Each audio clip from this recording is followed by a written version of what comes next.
نمبر 1 I د I معنی ده زه یو موټروان یم. I am a driver. I am a driver. He د he معنی ده هغه د شخص لپاره کارول کیږي. For example هغه یو استاد ده. He is a teacher. He is a teacher. She د she معنی ده هغه دا د ښځینه لپاره کارول کیږي د مونث لپاره د یوې ښځې لپاره کارول کیږي چې مفرده وي. For example موږ وایو چې دی یوه نرسه ده. She is a nurse. She is a nurse. بل پروناون دی we. د we معنی ده پښتو ژبه کې موږ. لکه موږ وایو چې موږ افغانان یو. We are Afghans. We are Afghans. موږ افغانان یو. بل پروناون دی you. د you معنی ده ته یا تاسو. کله چې موږ یو چاته اشاره کوو یو نفر ته یا یو څخه زیات وي نو بیا you استعمالوو. د مثال په ډول موږ وایو چاته چې تاسو مسلمانان یئ. You are Muslims. You are Muslims. د دې معنی ده دوی یا هغوی. For example موږ وایو چې دوی بېګناه خلک دي. They are sinless people. They are sinless people. دوی بېګناه خلک دي. sinless معنی ده بېګناه.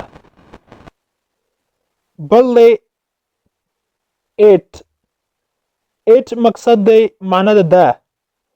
it د هغو شیانو لپاره کارول کیږي چې هغه روح نه لري یا د وړو ماشومانو لپاره هم کارول کیږي د حیواناتو لپاره هم کارول کیږي همداشان د تصویر د یو چا د تصویر لپاره هم کارول کیږي.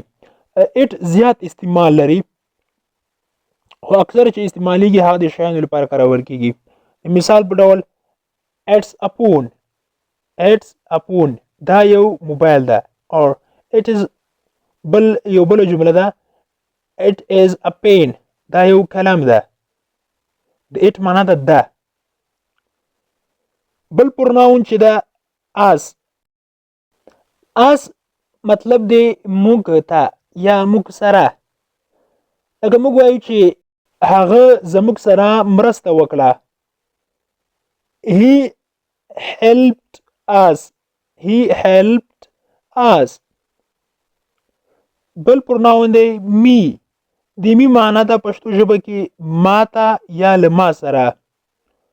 لکه اوس زه وایم چې علي زما سره دی.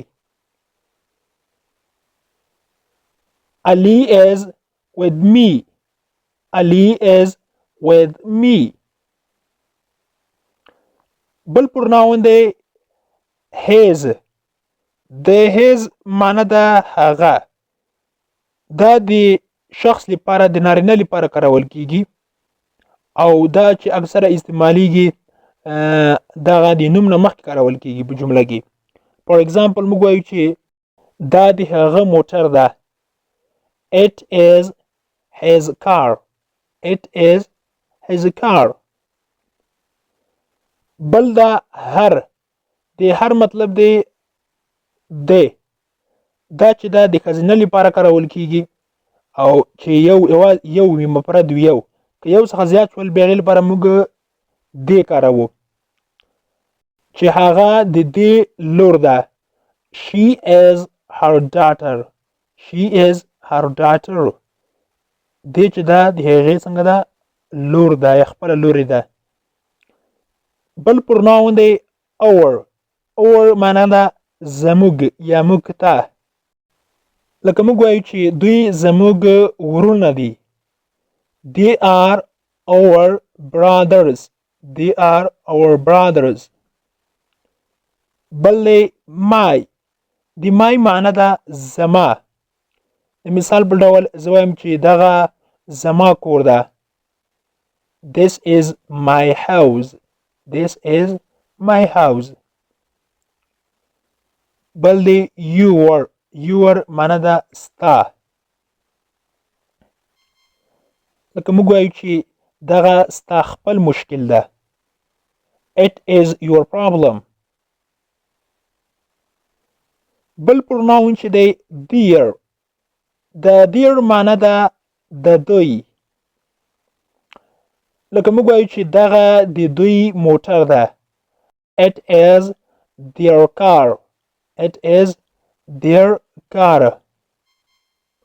دا د دوی موټر ده. د dear معنی ده د دوی. بل دی them. د them معنی د پښتو ژبه کې دوی سره یا دوی ته. لکه موږ وایو چې زه له دوی سره همکاري کوم. I help them. I help them. بل دی has مطلب دی لرله. لکه هغه دوه ورونه لري. He has two brothers. هغه دوه ورونه لري. بل دی how. د how مطلب دی لرله. او خو د how چې دا د I we you دې لپاره کارول کېږي، یعنې یو څخه زیات وي.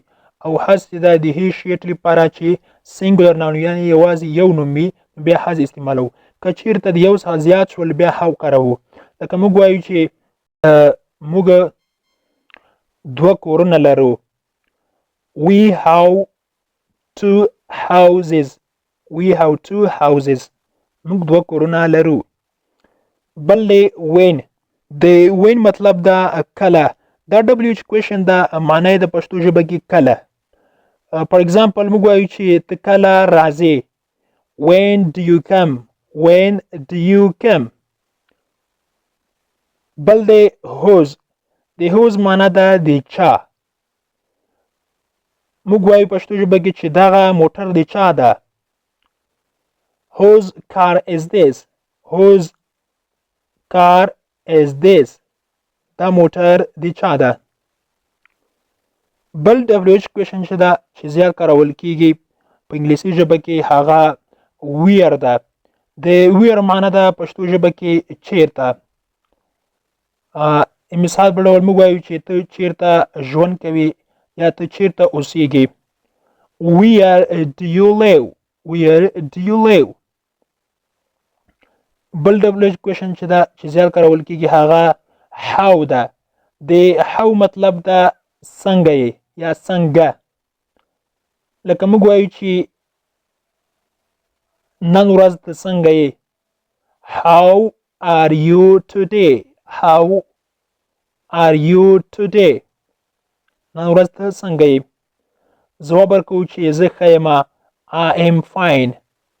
I am fine. زه ښه یم.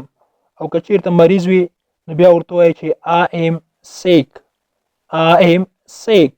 زه مریض یم یا ناروغ یم.